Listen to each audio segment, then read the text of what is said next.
ላሊበላ እንግዲህ ሰው ሰራሽ ከሆኑ የኢትዮጵያ ቅርሶች በጣም ድንቅና ቀዳሚው ነው። በዩኔስኮ ሲመዘገብም የመጀመሪያው ነው ከሰሜን ተራሮች ጋር ማለት ነው። የዓለም ቅርስ እንደመሆኑ መጠን እንደገና ደግሞ በአሰራሩም በኪነ ህንፃውም በጣም የሚያስደንቅ ከመሆኑ አኳያ ትልቅ ትኩረት በመንግስት ተሰጥቶት የሚሰራ የእንክብካቤና የጥገና ስራ አለ። ላሊበላ ላይ አንድ ወይም ሁለት ስራ ሳይሆን የሚሰራው በጣም መጠነ ሰፊ ነው። ወትሮ የነበረው ምንድነው እንደው አገም ጠቀም ያሉ ስራዎችን የመስራት የተሰነጠቁ የተፈረፈሩ እነዚህ ነገሮች በየጊዜው የመጠገን የመንከባከብ ስራ ነው የነበረ። ካለፉት 7 ዓመታት ጊዜ ጀምሮ ግን የላሊበላ የጥገናና የእንክብካቤ ስራ ሁለገብ እንዲሆን ሁለንተናዊ እንዲሆን በጣም እየተሰራ ነው። ከዛ ውስጥ እንግዲህ የመጀመሪያውና ዋነኛው ስራ የምንሰራው እዚህ ያለውን መጠለያ የመቀየር ስራ ነው። ክቡር ጠቅላይ ሚኒስትር ከዶክተር አብይ አህመድ ከፕሬዚዳንት ማክሮን ጋር ላሊበላ ተገኝተው ይሄንን ትኩረት ሰጠው ከሄዱ ወዲህ አንደኛው ዋነኛ ስራ መጠለያውን የመቀየር ነው። እኒህ የምታያቸው መጠለያዎች በጊዜያዊነት የተሰሩ ናቸው። ቴምፖራሪ ሶሉሽን ተብሎ በአውሮፓ ህብረት ፈንድ የተሰሩ እና ዘላቂ መፍትሄ ግን የሚሰጡ አይደሉም። ስለዚህ መጠለያዎቹ በምን ይቀየሩ የሚለው ነገር ሰፊ ጥናት ተደርጎለት እነዛ ጥናቶች ወደ ዩኔስኮ ገብተው ዩኔስኮ ሁለት ተጨማሪ ጥናቶች አምጡ የሚል አንደኛው የጂኦቴክኒካል ምክንያቱም እንደዚህ አይነት ለእያንዳንዱ ቤተክርስቲያን መጠለያ መስራት ሳይሆን ሁሉንም አንድ ላይ የሚያለብስ ማለት ነው። ለምሳሌ የቤተ መድኃኔዓለምና ማርያምን ግሩፕ አንድ ላይ የሚያለብስ የዚህን የቤተ አማኑኤል፣ ቤተ መርቆሪዎስ፣ ቤተ ሊባኖስ፣ ቤተ ገብርኤል ደግሞ አንድ ላይ የሚያለብስ ሰፊ መጠለያ ነው። ስለዚህ ይሄ መጠለያ ቢያንስ ምን ያስፈልገዋል? ካስማ ያስፈልገዋል፣ አንከሬጅ ያስፈልገዋል።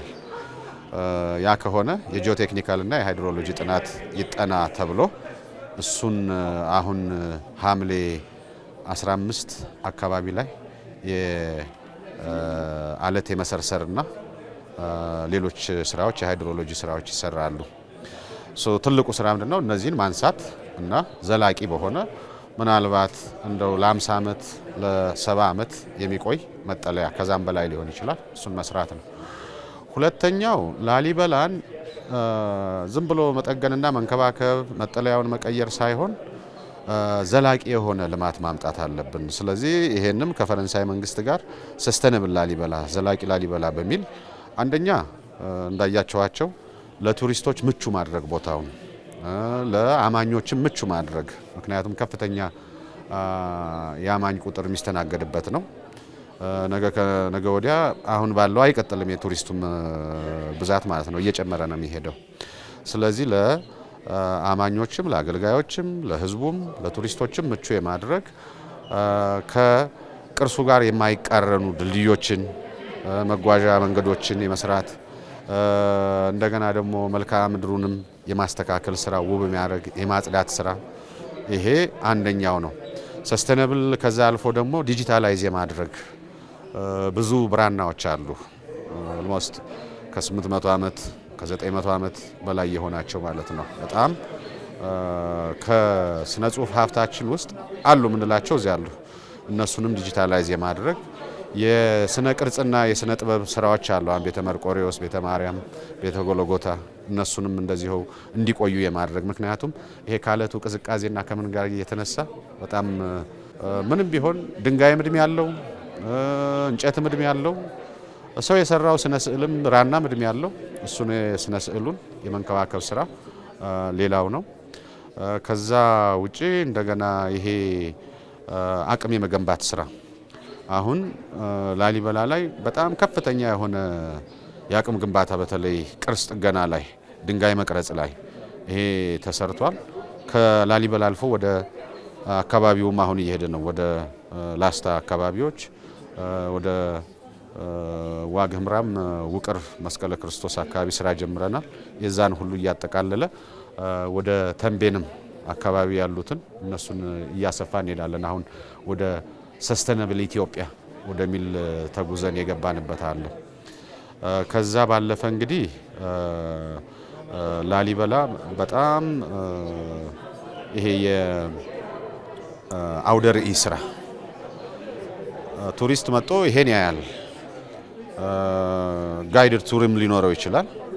ግን ከምን ተነስቶ ነው ላሊበላ እዚህ የደረሰው በዘመናትስ ምን አሳለፈ የሚለውን ትልቅ አውደ ርዕይ ሰርተን አሁን የባህል ማዕከሉ ላይ እሱን እያሳየን ነው የሚገኘው። የሚቀጥለው ምናልባት አመት ላይ ዋሽንግተን ስሚሶኒያንም እሱን ሪፕሮዲዩስ አድርገን ለአንድ አመት የሚቆይ ኤግዚቢሽን ሚኖር ይሆናል። የማስተዋወቅ ስራ ሌላ ነው። ከዛ ባለፈ ግን ላሊበላ ስንል ትልቁ ነገር ዋናው መጠበቁ ስለሆነ እነዚህን ሶስቱን መጠለያዎች የመስራት ስራ ነው። እሱ አሁን እንግዲህ ይሄን ለመስራት ረጅም ጊዜ ነው የፈጀው። አሁን የታሰበውን ደግሞ ለመስራት በጣም ጊዜ ይፈልጋል። እሱም በተቻለ ፍጥነት እየሄድንበት ነው። አሁን ዓለም አቀፍ የሆነ የአርኪቴክቸራል ዲዛይን ኮምፒቲሽን ዶሴ እየተሰራ ነው። እሱ እንዳለቀ የዲዛይን ውድድሩ ይወጣል። ዓለም ላይ አሉ የሚባሉ አርኪቴክትስ እዛ ላይ ይሳተፋሉ፣ ጁሪም ይኖራል። እንግዲህ እሱ አለቀ ማለት ትልቅ ዲዛይኑ ካለቀ የስራው 60% አልቋል ማለት ነው። ምክንያቱም የሚያስጨንቀው መስራቱ አይደለም ዲዛይኑ ነው። እሱ በትኩረት ዲዛይን ላይ ስተት ካለ ዲዛይን ላይ ችግር ካለ ዞሮ ዞሮ ትልቅ ለውጥ ሊመጣ አይችልም። መልሶ እነዚህን እንደመተካት አይነት ነገር ነው የሚሆነው ማለት ነው። ፈረንሳይ መንግስት ላሊበላ ላይ ትልቅ ኮሚትመንት ነው የወሰደው። ለምን ይሄ በጣም የዓለም ቅርስ እንደመሆኑ መጠን እንደገና ደግሞ ከባድ ነው። የትም ቦታ ይሄን አታገኘው። ሁለተኛ ላሊበላ ይሄ ነው ብሎ ለማጥናትም ሁሉን ነገር ለማወቅ የሚመች አይደለም። አለቱን እንኳን ብትወስደው ላይ ያለው አለትና እዚህ ታች ላይ የምታገኘው አለት አንድ አይደለም። መሀል ላይ የምታየው የተለያየ ነው። ስለዚህ ያንን ደፍረው መግባታቸውና ድጋፍ ማድረጋቸው በጣም ጥሩ ነው። ሁለተኛ እኛ የቴክኖሎጂ አቅሙ የለንም። አንዳንድ ቦታ ላይ ለምሳሌ የሮክ ፓቶሎጂ እናጥና ቢባል የአለቱን ምንነት ለማጥናት፣ ሁለተኛ ይሄ የ3D ስካኒንግም ተሰርቶ በደንብ የጉዳት መጠኖችን ስንቅጣቶች ላይ ያለውን የሴስሚክ እንትኖችንም የመሬት እንቅስቃሴ አለ አይደለም እንግዲህ እነሱን ሁሉ ያጠቃለለ ወደ 12 የሚሆን ጥናት ነው ያጠኑት። ከዛ በተረፈ እንግዲህ ይሄ የዲዛይኑንም ጉዳይ ይዘውታል። ከዛ እስከ መጨረሻው ያው መሄዳችን አይቀርም። እሱ ትልቅ ስራ ነው። ከላሊበላ ባለፈ ግን ለምሳሌ ብሔራዊ ቤተ መንግስት ትልቅ ድጋፍ ነው ያደረጉት። ብሔራዊ ሙዚየምንም የቋሚ ኤግዚቢሽኑን ቋሚ አውደ ርዕዩን የማዘመን ስራ ከነሱ ጋር ነው የጀመርነው። በነገራችን ላይ ዝም ብለን እንደ ድሮ አንድ ዕቃ አስቀምጦ ይሄ ነው ጋሻ ነው ጦር ነው 1980 ምናምን ከማለት ይልቅ ዘመናዊ ሙዚየም ወቅቱ የደረሰበትን የሚዚዮሎጂና የሚዚዮግራፊ ያካተተ እሱንም እየሰራን ነው። ከዛ ባሻገር እንግዲህ በብዙ ፕሮጀክቶች በካልቸር ሴክተር ላይ በቱሪዝም ሴክተር ላይ ፈረንሳይ ከፍተኛ ድጋፍ አለው። በተለይ በምርምርም እንደዚህው ማለት ነው። ካነበብኩትም ከደረስኩበትም እንደዚህ መንግስትና እንደዚህ መሪ ለቅርስ ትኩረት የሰጠ አይቼም ሰምቼም አላውቅም እውነቱን ለመናገር። ለምን ቢባል አንደኛ ቅርስ ያው ዝም ብሎ የድሮ ነገር የድሮ መታሰቢያ ውርስ ተደርጎ ይወሰዳል እንጂ ቅርስ ሀብት ይሆናል ጸጋ ይሆናል ተብሎ ታስቦ አይታወቅም። ስለ ቱሪዝም እናወራለን፣ ግን የቱሪዝም መዳረሻው ቅርሱ ነው። ለቅርሱ ኢንቨስት አይደረግበትም። እሱ ትልቅ ኢንቨስትመንት እኔ እንኳን ቅርስ ጥበቃ ከመጣሁበት ጊዜ ጀምሮ ማለት ነው ከ90 ሚሊዮን የዓመት የካፒታል በጀት ኦልሞስት አሁን 1 ነጥብ ምናምን ቢሊዮን የደረሰው ማለት ነው። በተቋም ደረጃ እንኳን ያመጣው ያ ዝም ብሎ አይደለም ገንዘቡ የሚወጣው። አንደኛ የመንግስትን ትኩረት ያሳያል። ሁለት በመሪ ደረጃ የተያዘውን ትኩረትም ያሳያል። ጎንደር ለምሳሌ ትልቅ እድሳት ነው የተደረገ በአይነቱ ተደርጎ ማይታወቅ ማለት ነው። በ1978 አካባቢ የወርልድ ሞኑመንትስ ሄሪቴጅ ያን ሲያደርግ እንኳን ያን ያክል ወጪ አላወጣም። እንደውም ጎንደር ላይ የወጣው ለቅርስ ጥገና የወጣው ገንዘብና ስኬቱን ስናይ ማለት ነው ቅርስ ጥበቃ ከተቋቋመ ጀምሮ የተሰጠው በጀት ቢደመር እንኳን ያንን አያወጣም ማለት ነው።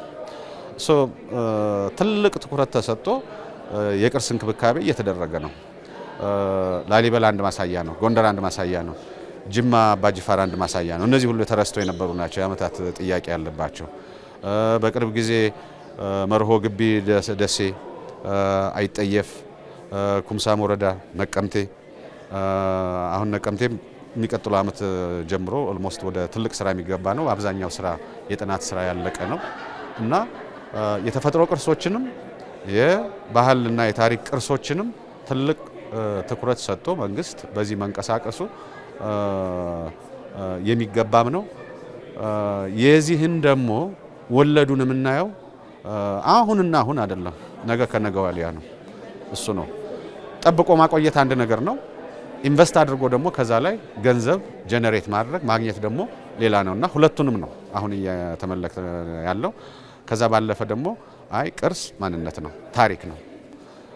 እዚህ ያለውንም እንጠብቃለን፣ ውጭ ያለውን ደግሞ እናመጣለን። አሁን ጥሩ እንቅስቃሴ እየመጣ ነው በማስመለስ ላይ ማለት ነው። ክቡር ጠቅላይ ሚኒስትሩም የፀሐይ አውሮፕላንን ፐርሰናል ኢንቮልቭ አድርገውበታል። ሌሎችም ላይ ኢንቮልቭ እያደረጉ ነው። ሁለተኛም ደግሞ ይሄን እየተመለከተ ሰው እኛም እንሰጣለን፣ ይሄ ነበረኝ አባቴ ነው እያለ እየመጣ በቅርብ ጊዜ አንድ ጣሊያናዊ ሰጥቶናል፣ ሎሬንዞ ቦሲ የሚባል ማለት ነው። አሜሪካን ሀገርም አሁን መስከረም ላይ የምናመጣቸው ወደ 16 ብራና እንደውም የ15ኛው ክፍለ ዘመን የ13ኛው ክፍለ ዘመን የሆኑ እነዚህ ለምን መጡ? በመንግስት ደረጃ ያለውን ኢኒሼቲቭ እየተመለከቱ ነው እና በዚህ አኳያ ለቅርስ የተሰጠው ትኩረት እጅግ ከምን ጊዜውም የተሻለ አሁንም ደግሞ መቀጠል ያለበት ነው።